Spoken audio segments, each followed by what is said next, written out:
प्रधानमंत्री नरेंद्र मोदी आह्वान क्रमे पारादीप पौरपालिका तरफ विशाल त्रिरंगा शोभायात्रा अनुष्ठित हो जाइछे।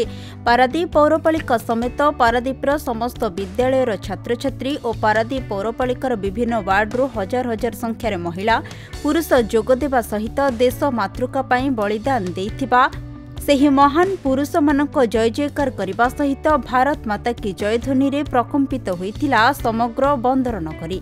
पारादीप पौराध्यक्ष बसंत विश्वाल नेतृत्व में आयोजित एही विशाल त्रिरंगा शोभायात्रा रे पारादीप विधायक तथा शिल्प मंत्री संपत चंद्र स्वाई जोगदेवा सहित पारादीप रे आयोजित एही विशाल शोभायात्रा ऐतिहासिक सफलता बोली कहिबा सहित समस्त पारादीप अंतेवासी को आंतरिक कृतज्ञता जणाइबा सहित त्रिरंगा हेउछि साहस वीरत्व सत्य शांति भातृत्व और प्रगतिर प्रतीक बोली कुहाଯାଇଥିଲା। समस्तक मध्यरे देशप्रेम तथा जातीयता भाव जागृत करने उद्देश्य रे अनुष्ठित होइथिबा एही त्रिरंगा शोभायात्रा आमर सामूहिक परिचयर एक महान उत्सव और विकसित भारत पई आम प्रतिबद्धतार अनन्य निदर्शन।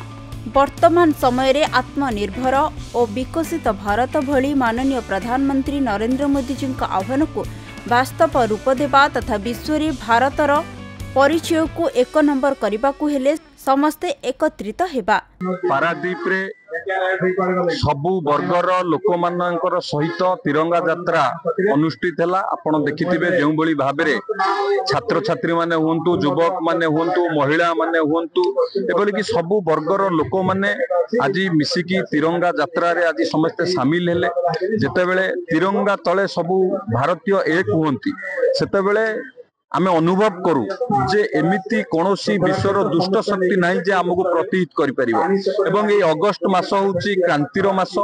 ए अगस्त मास 9 तारीख 1942 मसिया रे पूज्य बापूजी महात्मा गांधी जी नेतृत्व में भारत छाड़ आंदोलन डाकरा दि जाइतिला। 1947 मसिया अगस्त 15 रे आमे स्वाधीन पाई आज स्वाधीनता दिवस अगस्त 15 रे पालन करूछु। एवं एई अवसर रे आमे आज आगु को स्वाधीनता दिवस आमे पालन करबा। एई अवसर रे आज तिरंगा यात्रा अनुष्ठित होउछि।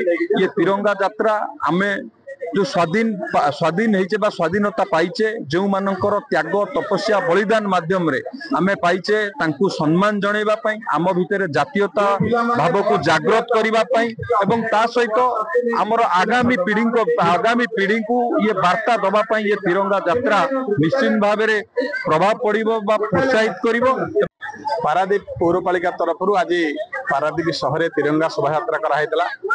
केंद्र सरकार और राज्य सरकार निर्देश क्रमे आगामी स्वाधीनता दिवस अगस्त 15 पालन उपलक्षे समग्र भारत में तिरंगा शोभायात्रा होउछि। सेही परिप्रेक्षी आम म्युनिसिपालिटी पारादीप शहर आज तिरंगा शोभायात्रा होता। हजार हजार संख्यार एसएचजी माँ मैंने विभिन्न वर्गर गोष्ठी संगठन लोक मैंने सभ्य पिला माने सबु स्कूल पिला माने भाग नहीं तिरंगा शोभायात्रा को सफल करते।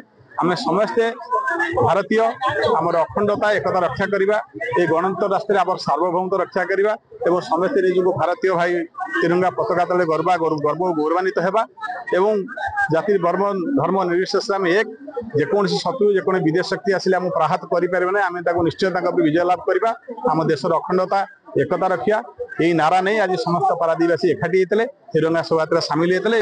जो ऐतिहासिक तिरंगा यात्रा करा जाइथिला पारादीपवासी को सर्वप्रथम धन्यवाद देवी। ये समस्त माँ भौणी युव बंधु मुरब्बी माने व्यवसायी बंधु माने सर्वोपरि आपण मीडिया बंधु माने पुलिस प्रशासन समस्त अद्भुतपूर्व योगदान 3000 ऊर्ध्व लोक सामिल है जो जातीयतावाद जो राष्ट्रवाद समस्ते निजको सामिल करछंती। प्रमाण होउची हमर समस्त देश प्रति जो सम्मान देश प्रति जो भल पाइबा एटा आज परिलक्षित होला। पारादीप संजय सेनापति रिपोर्ट खबर ओडिशा।